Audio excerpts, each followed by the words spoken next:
Dear subscribers, followers, and friends, very good morning.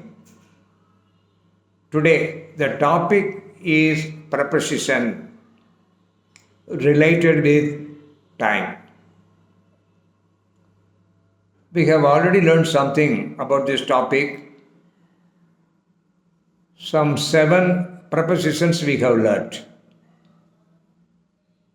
Today we are going to learn 3 prepositions.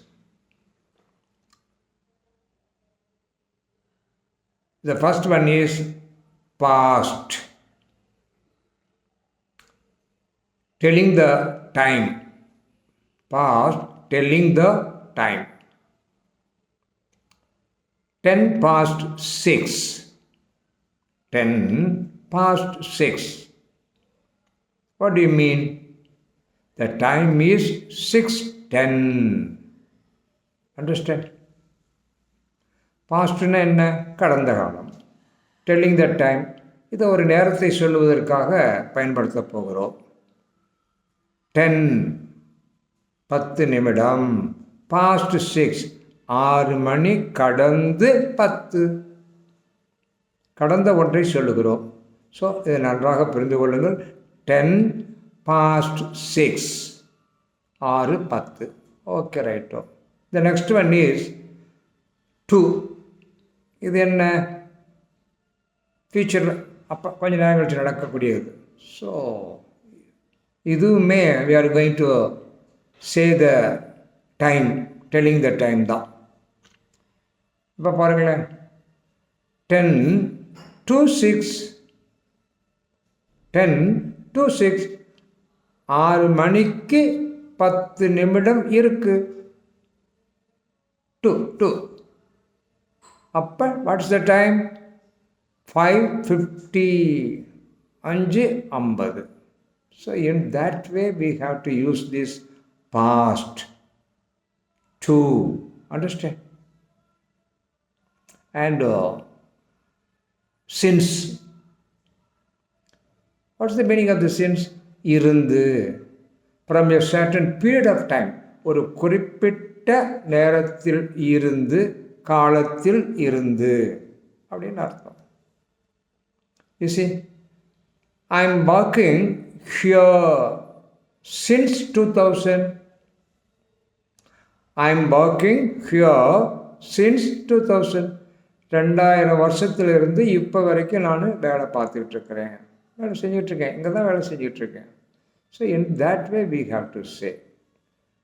You please understand all these things. I hope you understand. Okay. In addition to that, ஒரு 2-3 video சொல்லிக்கிட்டே தான் வர்றேன். அதை மீண்டும் இன்றைக்கும் சொல்லப் போகிறேன். இந்த வீடியோவை சேர்த்து ஒரு 4 வீடியோ உங்களுடைய வாட்ஸ்அப் நம்பருக்கு, இண்டிவிஜுவல் நம்பருக்கு வந்திருக்காது. காரணம், அந்த ஒரே குரூப்பில், சேனலில் ஆங்கிலமும் அண்டு ஆன்மீகம் ரெண்டுமே வந்துட்டு இருந்தது. ஸோ அது ஒரு பெரிய குழப்பமாக இருந்தது. ஒரு சிலர் விரும்புகிறாங்க, ஒரு சிலர் அதை விரும்ப மாட்டேன்றாங்க. ஸோ அந்த லெவலில் அதை கொஞ்சம் சரி பண்ணலாமேன்னு சொல்லி போட்டு ஆங்கிலத்திற்கு என்று ஒரு சேனல், அதே மாதிரி ஆன்மீகத்துக்கு என்று ஒரு சேனல், 2ஆக பிரித்தாச்சு. ஆங்கிலம் விரும்புபவர்கள் ஆங்கிலம் விரும்பலாம், ஆன்மீகம் விரும்புபவர்கள் அதை விரும்பலாம். அப்போ என்ன பண்ணணும்? நீங்கள் எஸ் ஃபார் இங்கிலீஷ் அப்படின்னு நீங்கள் எனக்கு ஒரு மெசேஜ் அனுப்பிச்சிட்டா உங்களுக்கு இங்கிலீஷ் வந்துடும். நிறைய பேர் அப்படி எனக்கு இன்னும் மெசேஜ் அனுப்பவே இல்லை. ஒரு 9 பேர் அனுப்பிச்சிருக்காங்க. அந்த 9 பேருக்கு மட்டும் இங்கிலீஷ் போய்கிட்டு இருக்கு. அதே மாதிரி ஒரு 10-12 பேர் ஆன்மீகத்துக்கு அனுப்பிச்சிருக்காங்க, அவங்களுக்கு ஆன்மீகம் போய்கிட்டு இருக்கு. நம்மளுடைய குரூப்பில் இதுக்கு முந்தி இருந்தது 124 பேர். அவர்களுக்கெல்லாம் இந்த நான் சொல்லுகின்ற தகவல் போய் சேரவில்லை. வாட்ஸ்அப்பில் பார்த்தும் பார்க்காம இருக்கிறாங்க. அதே மாதிரி யூடியூப்பில் போய் பார்க்குறாங்களா இல்லையான்னு எனக்கு தெரியல. ஸோ அந்த மாதிரிலாம் பார்க்கும் பொழுது அதிகமாக போய் ரீச் ஆகலை இந்த விஷயங்கள். அதனால தான் ஒரு 9 பேர் ஆங்கிலத்துக்கு, அதுக்கு ஒரு 10-11 பேர் ஆன்மீகத்திற்கும் இருக்கிறாங்க. ஸோ அதுக்காகத்தான் மீண்டும் மீண்டும் சொல்லுகிறேன், தயவு செய்து ஆங்கிலத்தை விரும்புபவர்கள் S for English, S for ஆன்மீகம், ரெண்டுமே வேணும்னா எஸ் ஃபார் போத் அப்படின்னு அனுப்புங்க. உங்களுக்கு ஆட்டோமேட்டிக்காக ஆன்மீகம் வரும், ஆங்கிலம் வரும். ரைட்டோ. இந்த ஆங்கிலத்தில் ஒரு சின்ன சேஞ்ச் பண்ணுறேன்.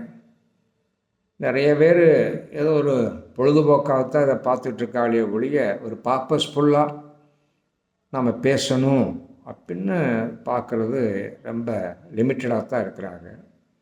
ஸோ அந்த மாதிரி ஆளுகளுக்கு நாம் என்ன செய்யலாம்னு யோசனை பண்ணி, அதாவது குறிப்பாக 6 மாதத்தில் இங்கிலீஷ் பேசணும் அப்படின்னு நினச்சி ஆர்வமாக இருக்கிறவங்களுக்கு என்ன செய்யணும்னு பார்க்கும் பொழுது, இந்த வீடியோ போய்கிட்டு இருக்கும்போது அவங்களுக்கு என்று ஒரு குரூப் ஃபார்ம் பண்ணி அதில் நிறைய 6 மாதத்துக்குள்ள சிலபஸ், அது ரீடிங், லிஸ்னிங் அண்டு ஸ்பீக்கிங், இப்படி நிறையா pronunciation, spelling, how to right, இப்படி நிறைய விஷயங்கள்லாம் அதில் சொல்லலாம். ஃபீட்பேக் வாங்கலாம், அவங்களுக்கு திரும்ப திரும்ப செய்யலாம். ஸோ அது மாதிரி ஒரு ப்ரப்போசலில் சொல்லிக்கிட்டே வர்றேன். தயவு செய்து இதை ஆர்வமுள்ளவர்கள் பயன்படுத்தி கொள்ளுங்கள். ஆங்கிலத்தை பொறுத்த மட்டிலே பயன்படுத்தி கொள்ளுங்கள். இந்த மாதிரி ஆங்கிலத்துக்கு தனியாக இந்த குரூப்பை தனியாக அப்படி பிரித்ததுக்கான காரணம், கற்றுக்கலாம்னு எல்லாத்துக்குமே ஆர்வம் ஆசை இருக்குது. ஆனால் ஒரு ஹெசிடேஷன், என்ன எங்கே நாம் இவ்வளோ படிச்சிருக்கிறோம், இது கூட தெரியலேன்னு சொல்லி போட்டு நினச்சிருவாங்களே அப்படின்னு சொல்லி போட்டு யாரும் கொஞ்சம் முன் வந்து இதை கற்றுக்கிறதுக்கு விரும்புறது இல்லை. அதுக்காகத்தான் நான் இப்போ ஆரம்பிச்சிருக்கிறது ப்ராட்காஸ்டிங் மெத்தடில் உங்களுக்கு அனுப்பிச்சிருக்கேன். நான் போட்டேன்னா உங்கள் எல்லாத்துக்கும் வரும் என்னுடைய மெசேஜு, வீடியோ எல்லாம். ஆனால் நீங்கள் ஏதாவது எனக்கு போட்டால், பதில் சொன்னால், மெசேஜ் அனுப்பிச்சால், சந்தேகம் கேட்டால் அது என் நம்பருக்கு மட்டும்தான் வரும், குரூப்புக்கு போகாது. அந்த தைரியத்தில் தயவு செய்து என்ன வேணாலும் நீங்கள் என்கிட்ட சந்தேகம் கேட்கலாம். அதுக்காகத்தான் இதை ஆரம்பிச்சிருக்கிறேன். இப்போ நான் சொல்கிற விஷயங்கள்லாம் போய் சேரவே இல்லைன்னு நினைக்கிறேன். ஏன்னா ஸ்டேட்டஸில் பார்த்தீங்களான்னு பார்க்குறேன், அவங்க பேரெல்லாம் வருது. இல்லை சார் இன்னும் பார்க்கல சார், இப்படின்னு ஓப்பன் பண்ணி அது நோட்டிஃபிகேஷன் வந்தது, பார்க்கல சார் அப்படிங்கிறாங்க. அப்புறம் இண்டிவிஜுவலாக இன்ட்ரெஸ்ட்டாக இருக்கிறவங்க 2 ஒருத்தரை கேட்டால், ஆமாம் சார் நான் பார்க்கவே இல்லை, இப்போ வேணால் பார்க்குறேன் சார் அப்படின்றாங்க. ஸோ அப்படி ஆர்வம் இருக்கிறவங்களுக்கு மட்டும் இந்த ஆங்கிலம் மிக தெளிவாக சொல்லித்தரலாம்னு நினைக்கிறேன். இன் அடிஷன் டு தட், யூடியூப்பில் சப்ஸ்கிரைபராக இருக்கிறவங்க அவங்க பார்த்துக்கலாம், ஸ்டேட்டஸில் பார்க்குறவங்க பார்த்துக்கலாம். யாருமே என்னுடைய காண்டாக்டில் இருக்கிற அத்தனை பேருமே பார்க்கலாம், தவறே கிடையாது. ஸோ அதனால் இந்த ஒரு ப்ரொஃபஷனுக்கோசரம் இப்படி பண்ணிக்கிட்டு இருக்கிறேன். கொஞ்சம் இதை புரிந்து கொண்டுங்க, அதை கொஞ்சம் கோஆப்ரேட் பண்ணுங்கள். I hope you understand. That's all for this day. Thank you. Bye for now.